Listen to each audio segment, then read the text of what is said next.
পঞ্চম শ্রেণী, অধ্যায় ৩, অঙ্ক নাম্বার ১২। ১২ নম্বরে কি বলছে, একটি রাস্তায় ১২ মিটার পর পর গাছ ও ২০ মিটার পর পর ল্যাম্প পোস্ট আছে। কত মিটার পর পর গাছ এবং ল্যাম্প পোস্ট পুনরায় পাশাপাশি থাকবে? অঙ্কটা বারবার পড়ে তোমাকে বুঝতে হবে যে একটা রাস্তায় মনে করো গাছ লাগানো আছে, আবার কারেন্টের ল্যাম্প পোস্ট আছে। তো এক একটা ল্যাম্প পোস্ট ১২ মিটার, গাছ ১২ মিটার পর পর লাগানো আছে, আর ল্যাম্প পোস্ট যেটা ২০ মিটার পর পর আছে। তো মনে করো একটা জায়গা থেকে শুরু হয়েছে, যে একই জায়গাতে গাছ আছে, ল্যাম্প পোস্ট আছে। এইরকম জায়গা আবার কখন হবে যেখানে গাছ এবং ল্যাম্প পোস্ট পাশাপাশি থাকবে?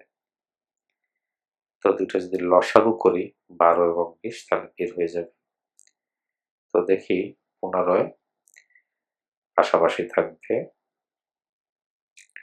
১২ এবং ২০-এর লসাগু করতে হবে। তাহলে লসাগু ১২ এবং ২০-কে যদি লসাগু করি, তাহলে ২ দিয়ে লসাগু হয় ৬ এবং ১০, আবার ২ দিয়ে ৩ এবং ৫। তারপর লসাগু হইল ২ গুণ ২ গুণ ৩ সমান ৬০। অর্থাৎ যে ৬০ মিটার পর পর এই গাছ এবং যে ল্যাম্প পোস্ট, এটা প্রতি ৬০ মিটার পর পর একখানে থাকবে। Thank you.